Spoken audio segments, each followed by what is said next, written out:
Yiannis Christodoulou here, 2019 European and National Aquathlon Champion in my age group, and today I'm going to talk about Zone 2 training.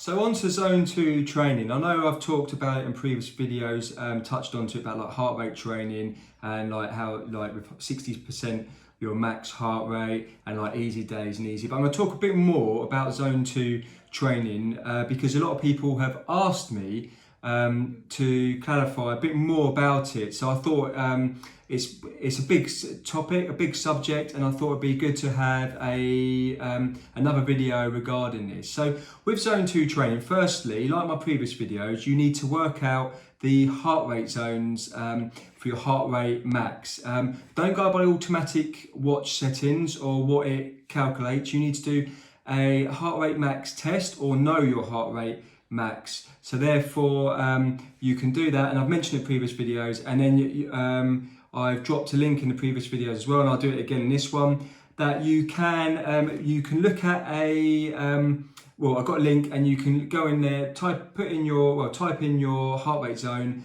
max, and then put in your heart rate max, put it in there, and it will give you your zones, and then you can work out. So Zone 2 training means Zone 2 training, so it means you stay in that zone. So it's not Zone 3, not Zone 1. It comes in the bracket of steady running.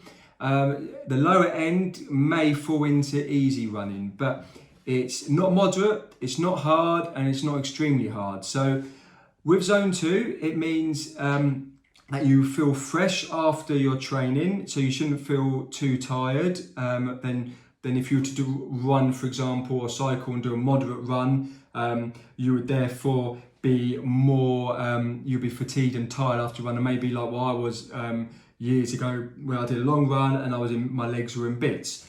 My coach, Mark Shepherd, he trains me on Zone 2, and it's important that you do train Zone 2, and he's very critical that I do not I stick to these zones and I don't go over, because I don't want to fall into the overtraining part of my training and therefore cause an injury. So Zone 2 training is there to build a base, an aerobic base, endurance, and also of course it helps you improve and get faster.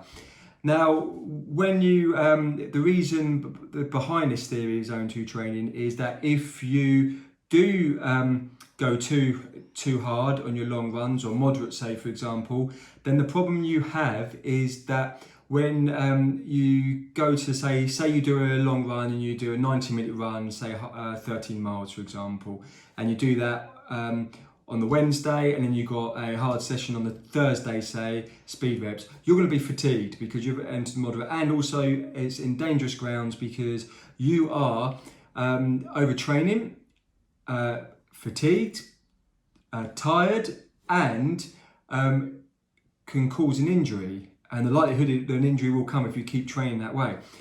So with Zone 2 training, you don't feel as fatigued, you feel less tired, and you should feel fresh the following day to tackle, in theory, a hard session. And that's how I train, and Mark does my whole plan for me on a weekly basis, and my hard session's always the day after a zone 2 training.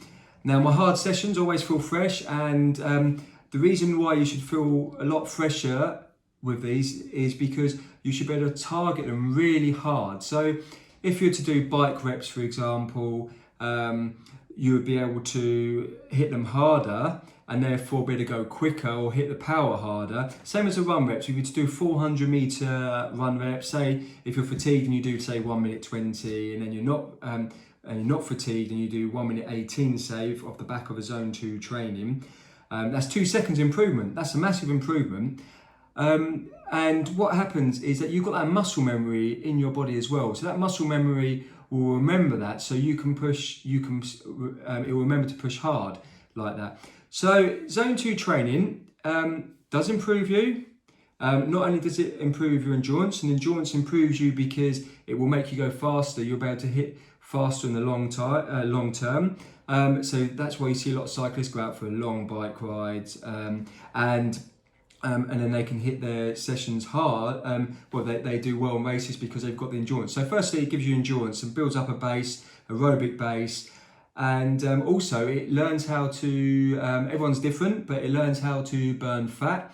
And fat is a much better sustainable energy source than carbs. So if you're burning fat, you can sustain that longer than carbs. So once carbs run out, you hit a wall and you're like, oh, I need something to eat, or I can't go anymore. Whereas with fat, not only do you burn fat, but it does go,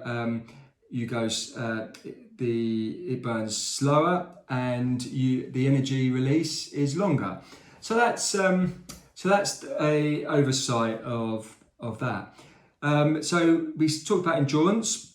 We talked about how does it improve you in the long run? Well, of course, it'll make you go faster. If you can hit your sessions faster and you feel fresher, you can go faster, and you'll be able to hit them harder, and then therefore you'll get the PB you desire.